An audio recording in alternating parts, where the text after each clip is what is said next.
राज्य बीजेपी सभापति मनमोहन सामल का प्रेसमिट आसूची सीधासख आम से आपण को नहीं जाऊँ। आम देश में आर्थिक स्थिति अभिवृद्धि करने आम देश विकसित भारत हम ते प्रक्रिया एबे आम सबू जो कार्यक्रम हाथ को नहीं प्रधानमंत्री आम सबू घर को विद्युत संयोग करवा समस्त को गैस जोगे दवा एवं समस्त को सर्वनिम्न मौलिक समस्या जोगेवा ये कार्यक्रम आम प्रधानमंत्री 100 दिन भीतर हाथ को नहीं एतिरे जो आम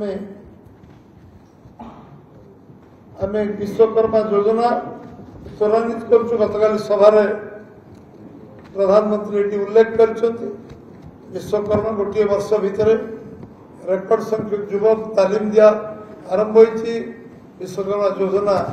को क्रियाशील करवा युवक आत्मनिर्भर करवा एवं 2 लाख कोटी टंकार पैकेज युवक मान घोषणा करवा ये गोटे बहुत बड़ भूमिका नहीं एवं 1 कोटी युवक को बड़ कंपानी रे जो भाव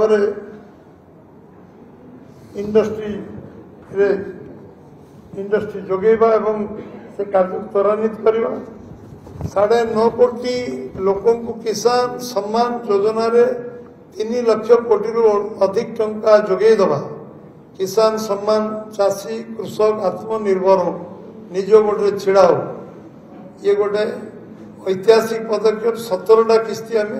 दे सारे चाषी मान को जो प्रक्रिया आरंभ होती एवं से प्रक्रिया 17टा इंस्टॉलमेंट दबा 9.5 कोटी चाषी को आत्मनिर्भर करवा प्रोक्योरमेंट रे आमे मिनिमम सपोर्ट प्राइस को रेकर्ड 1310 टंका आज 2300 टंका पर्यटन पहुंचे पाखापाखि 1000 टंका वृद्धि करवा चाषी को जलसेचन व्यवस्था पर्याप्त टंका जोगेवा प्रोसेसिंग यूनिट प्रोत्साहन दवा सब्सिडी दवा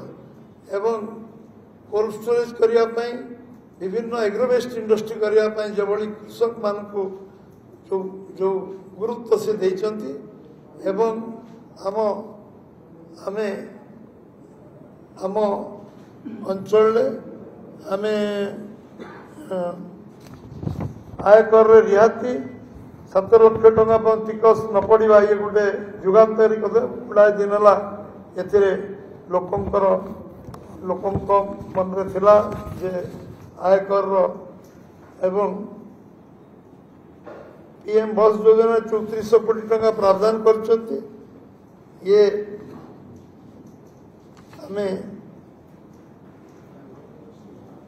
पीएम सूर्य घर मागणा बिजुली योजना 2.5 लाख घरे जोगे देवार जो निष्पत्ति प्रथम दफार आयुष्मान कार्ड 5 लाख टंका स्वास्थ्य सेवा खर्च करवा एवं हमको ये भितर आमे विभिन्न योजना को क्रियान्वयन करने सविशेष आम डाक्तरी चिकित्सा 75,000 MBBS सीट वृद्धि करने जो निम्न न्याय संकल्प पत्र कार्यकारी करने आरंभ होती एवं जो मैंने 70 वर्ष ऊर्ध्व से आम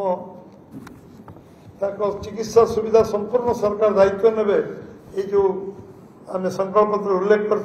क्रियान्वयन करवा